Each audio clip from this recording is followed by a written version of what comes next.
and have no disclosures. I'm going to present a case. It is a case that I titled A Tale of Two Tricuspid Valves. Of course, Charles Dickens brought us A Tale of Two Cities. We'll present two patients. Both have pacemakers. Both have severe tricuspid regurgitation, but is it from the pacemaker lead or not? What is the mechanism? So this is the Mayo Clinic format, or ASC type B format, and you can see the upper left panel. You can see a pacemaker lead in the upper right panel very well. And then you can see that there is indeed severe tricuspid regurgitation. But take a look from the 2D echo. Do you think that lead is the cause? This is patient number 1.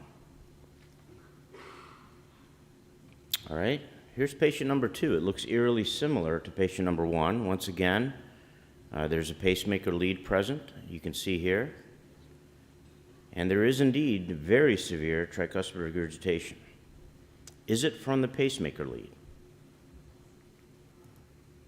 Well, it turns out we're not very good at telling that. This is from a colleague of mine who will be presenting here at this meeting, Dr. Grace Lynn, and showed us that in 41 patients that had surgically proven pacemaker lead causing the tricuspid regurgitation, our echo lab at the Mayo Clinic, only in about 12% of the patients ahead of time predicted that the pacemaker lead was the cause.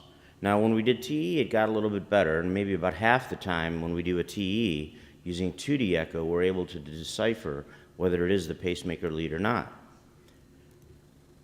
But what we need to understand is that we have to look at the the tricuspid valve and the pacemaker lead in a different view. We have to look at it by 3D echo from the ventricular perspective. This is now state of the art, and I'll show you even more recent pictures, but here are our two patients.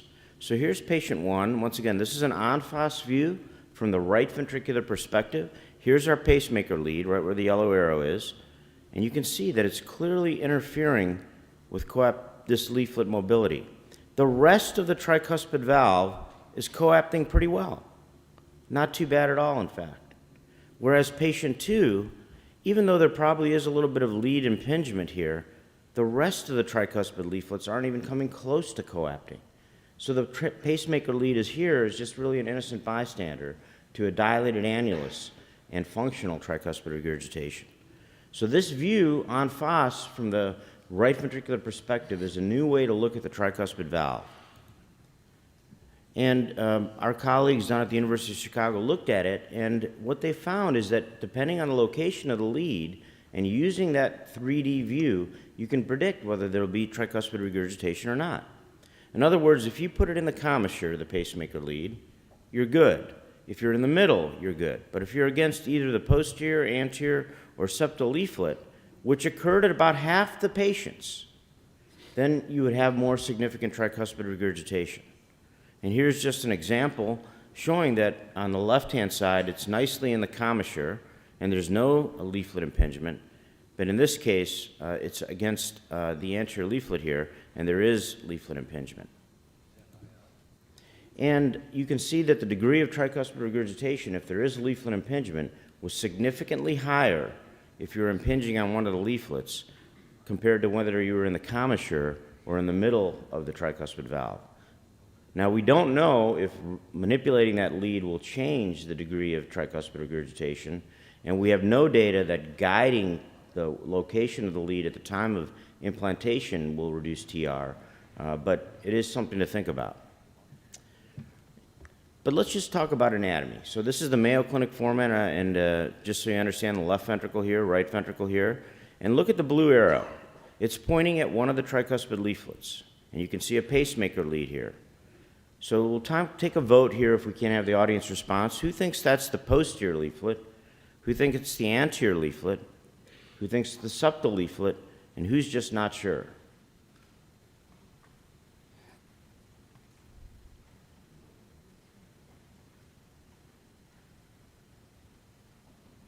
All right. Well, we got a good spread there. And actually, the people that voted not sure, you're actually correct. You're not sure just looking at the image that I showed you of the 2D. And let's look at this and let's explore it just a little bit. The correct answer is not sure. So here is that en face view, once again from the right ventricular perspective.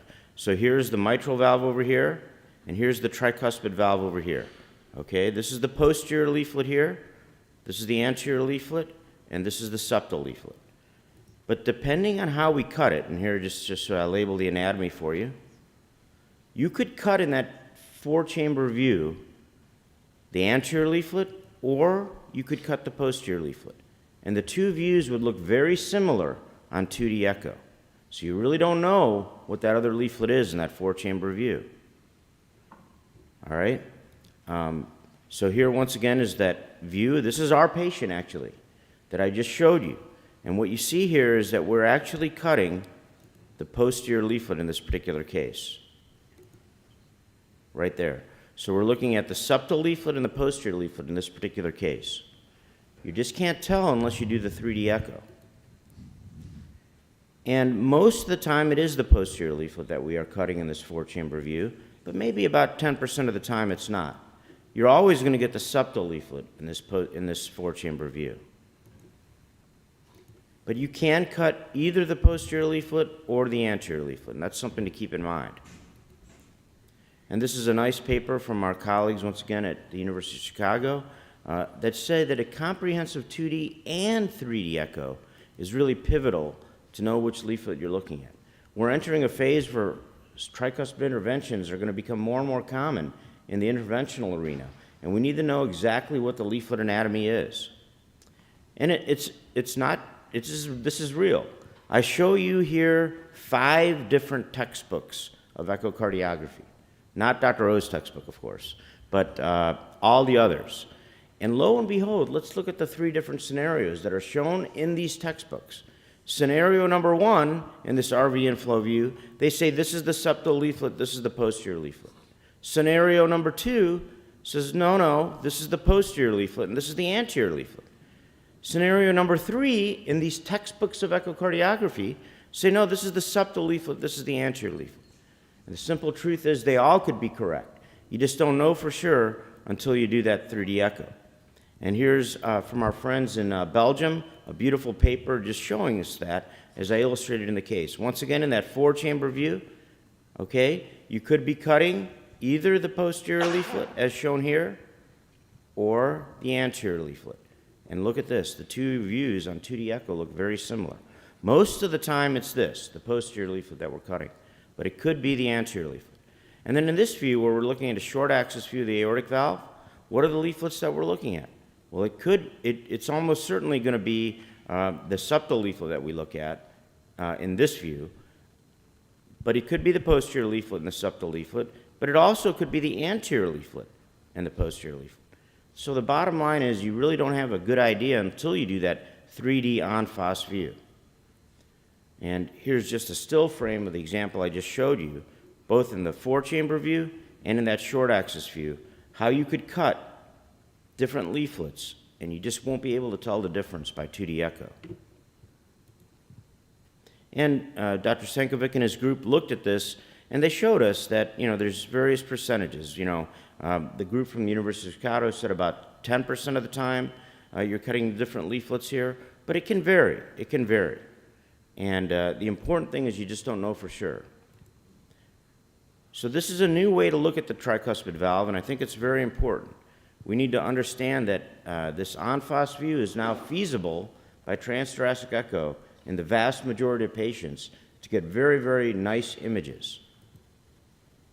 Now, a couple of things that can help us, if we see the coronary sinus in this RV inflow view, then we know for sure probably that it's going to be the septal and the anterior leaflet that we're looking at.